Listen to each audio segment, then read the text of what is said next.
అందరికీ నమస్కారం. Welcome back to my channel. ఈ వీడియోలో ఏపీ ప్రభుత్వ ఉద్యోగులకు మరియు పెన్షనర్లకు డీఏ, పీఆర్సీ, ఐఆర్‌లపై ముఖ్య ప్రకటన, ఫైల్ ముమ్మర కదలికలు, పూర్తి సమాచారం అయితే వీడియోలో తెలుసుకుందాం. వీడియోని ఎక్కడే గాని స్కిప్ చేయకుండా ఎండ్ వరకు చూడండి. అప్పుడే ఇన్ఫర్మేషన్ పూర్తిగా అర్థమవుతుంది.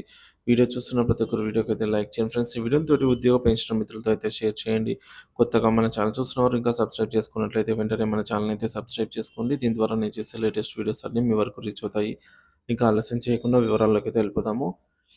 సో ఫ్రెండ్స్, ఇక విషయానికొచ్చినట్లయితే ఆంధ్రప్రదేశ్ రాష్ట్ర ప్రభుత్వ ఉద్యోగులకు సంబంధించి పీఆర్సీ, డీఏ, ఐఆర్ మరియు పెండింగ్ బకాయిలపై చెల్లింపులపైన ముఖ్యమైన అప్డేట్ అయితే త్వరలో రాబోతోంది. ఉద్యోగుల నిరీక్షణకు ఒక ముగింపు పలుకుతూ ప్రభుత్వం కీలక నిర్ణయాలు తీసుకునే అవకాశం అయితే ఉందని విశ్వసనీయ వర్గాలు వెల్లడిస్తున్నాయి. ఉద్యోగుల పెండింగ్ బకాయిల చెల్లింపులపై ప్రభుత్వ చర్యలు. ప్రస్తుత ప్రభుత్వ ఉద్యోగులకు సంబంధించి సుమారు 25,000 కోట్ల పెండింగ్ బకాయిలు చెల్లించాల్సిన అవసరం ఉంది. వీటిని PRC arrears, DA arrears, APGLI లోన్లు, పీఎఫ్ సరెండర్ లీవ్ వంటి అంశాలైతే వీటిలో ఉన్నాయి. ఇవన్నీ చెల్లించేందుకు ప్రభుత్వం వ్యూహాత్మకంగా నిర్ణయాలు తీసుకోనుంది.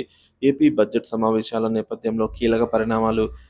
ప్రభుత్వం అసెంబ్లీ బడ్జెట్ సమావేశాలను ఈ నెల 24 నుంచి నిర్వహించాలనైతే యోచిస్తోంది. దీనికి సంబంధించి ఖచ్చితమైన తేదీని ఫిబ్రవరి 6న జరిగే కేబినెట్ సమావేశంలో నిర్ణయించనున్నారు. ఈ సమావేశంలో వివిధ శాఖల ప్రతిపాదనలను పరిశీలించి సంక్షేమ పథకాలకు తగిన విధంగా నిధులు కేటాయించేందుకు ప్రభుత్వం సిద్ధమవుతోంది.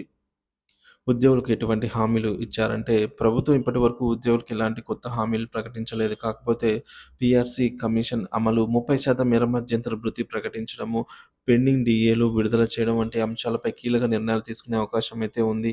ముఖ్యంగా జనవరి, జూలై 2024 అలాగే 2025 జనవరి డీఏలను ప్రకటించాల్సి ఉంది. వీటిలో కనీసం ఒక డీఏనైనా ప్రకటించే అవకాశం అయితే ఉందని సమాచారము. ఇక కేబినెట్ సమావేశంలో చర్చించబడే అంశాలు ఈ మేరకు. ఈ కేబినెట్ సమావేశంలో ముఖ్యంగా సంక్షేమ పథకాలు, పెండింగ్ బిల్లులు, ఉద్యోగులకు సంబంధించిన హామీలు వంటి విషయాలపై ప్రభుత్వం దృష్టి సారించనుంది.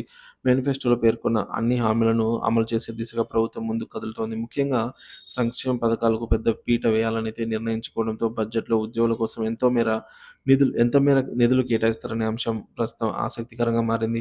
ఉద్యోగులకు శుభవార్త రాబోతోందా అంటే, విశ్వసనీయ వర్గాల సమాచారం ప్రకారంగా ప్రభుత్వం పీఆర్సీ కమిటీపై స్పష్టమైన నిర్ణయం తీసుకునే అవకాశం ఉంది. 30% మేర ఐఆర్ ప్రకటన వచ్చే అవకాశాలు కూడా ఉన్నాయి. కాబట్టి ఈ నెల 6న జరిగే కేబినెట్ సమావేశం, అలాగే 24న ప్రారంభమయ్యే బడ్జెట్ సమావేశాలు ఉద్యోగుల కోసం శుభవార్తనైతే తీసుకొని రావచ్చు. మొత్తం మీద ఏపీ ప్రభుత్వ ఉద్యోగులకు సంబంధించి ముఖ్యమైన పరిణామాలు త్వరలోనే వెల్లడి కానుండగా, ఈ అంశాలపై ప్రభుత్వం ఎలాంటి నిర్ణయం తీసుకుంటుందో మరి సర్వత్రా వేచి చూడాల్సి ఉంది.